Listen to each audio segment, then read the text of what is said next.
Hello, this is Mike, NoStressMike.com. What I want to talk about is fear, and more exact, fear when it comes to your own personal safety.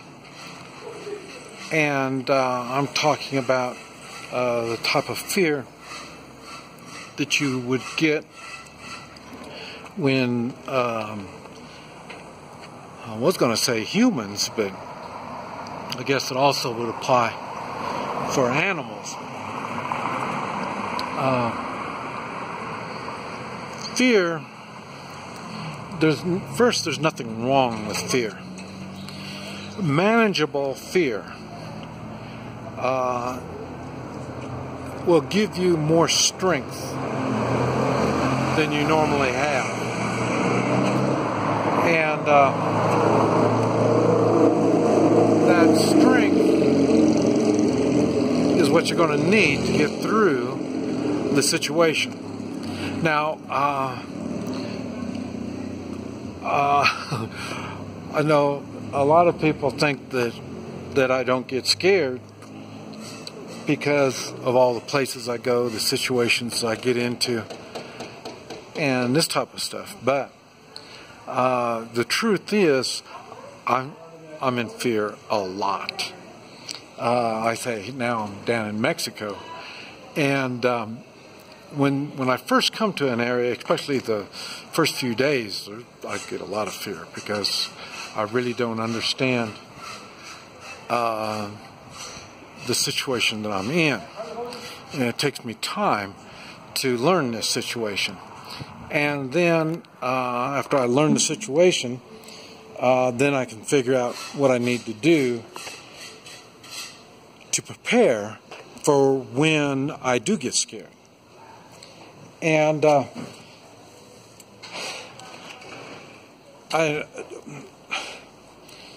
when you guide your life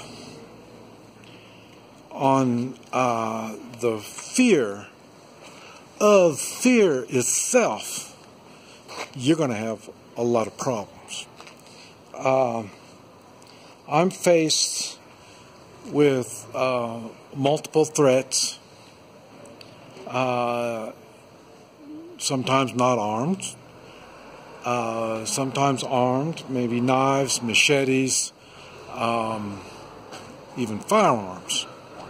So it's not this is why I laugh when I think of gun control.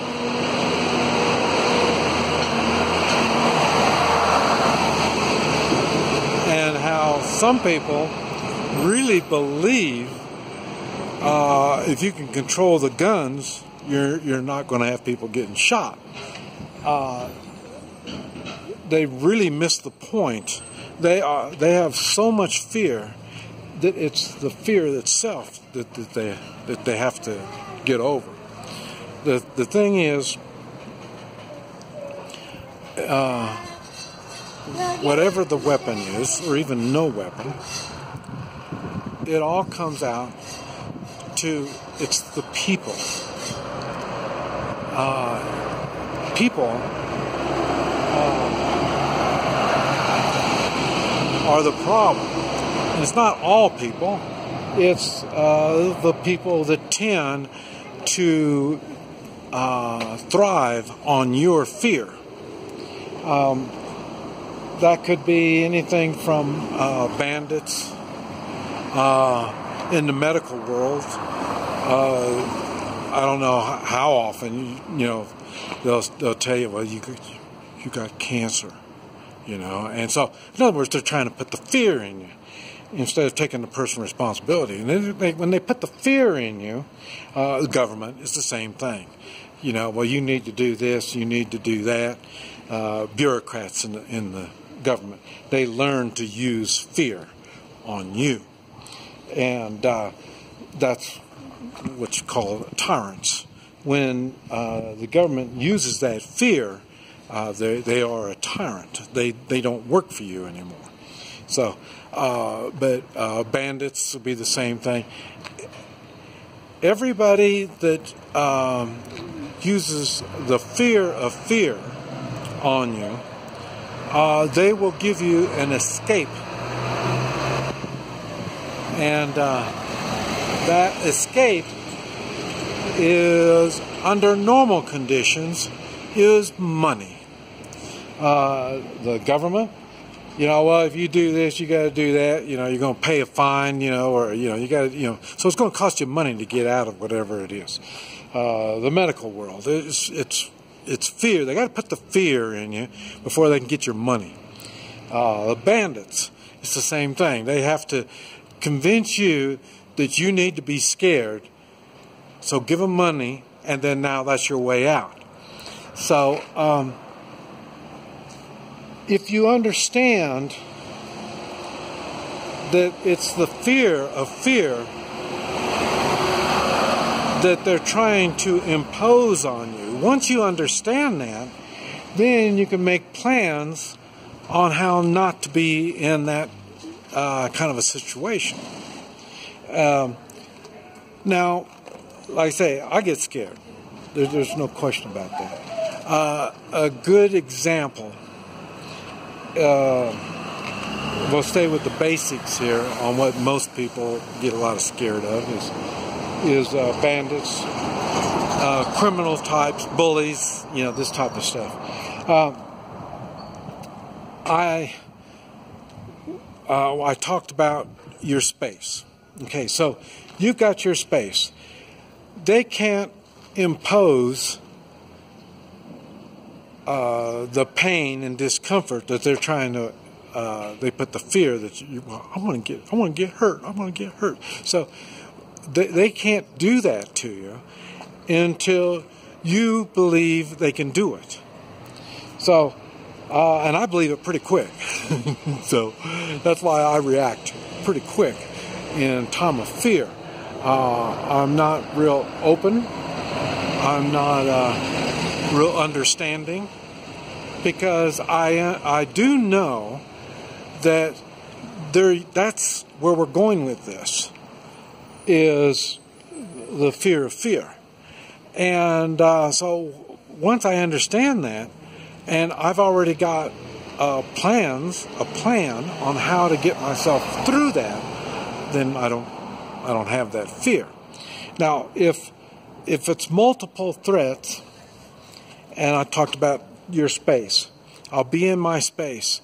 They'll come up to me, and if it's this is a physical fear, and when they come up to my space, I already know what I'm going to do before they even come up to my space. My plan, I've already planned out. I've already practiced this. I do it. So I know what I'm going to do. I just don't know when. And if I'm going to have to do it. So when they come up to me, what I will do is I stand firm. I'm visualizing how this is going to happen. Like the guy in the back isn't going to be no threat. It's the ones towards the front.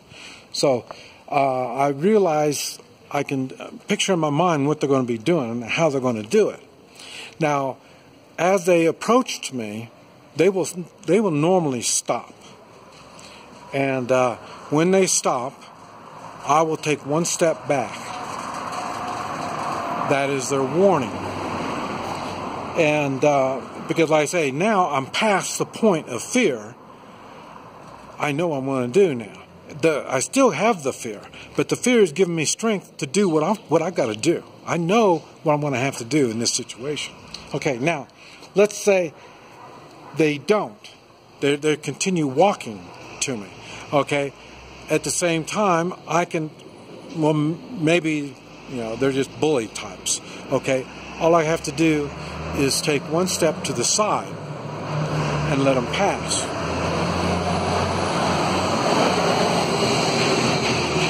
And then that could take care of that situation. Now, if they detour coming towards me, now we're right back to I know what I'm going to have to do. And if they don't stop, they just continue going, it doesn't matter. I'm still going to do what I'm going to do. And but I say there's no warning on that. I mean, they came to me. I didn't go to them. They came to me. So I will react to that.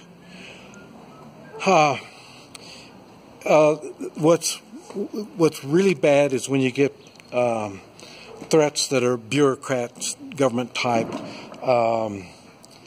this type of stuff, where they're not going to do nothing now. They're putting the fear into you to make you do things. So that's a whole other type of situation here. But I even have plans on that. And I don't put up with much of their crap either. But like I say, you do have to realize there are different threats and there are different fears. And you have to prepare for those. Make a plan. Make sure it's a doable, workable plan. This is why when I get around people here in Mexico, I can't talk to anybody, but when I'm around people that do talk, that I can't understand, I will ask them questions. Well, how does this particular thing happen? You know, how does this, you know, and how do you avoid this stuff? And I ask them. Maybe they got some good ideas. This is one reason why, as an American, when you're outside, you know, in foreign countries like that, they, in their minds, they got the same problem. They're thinking, well, I want to give him a problem. I want to put some strike some fear in him.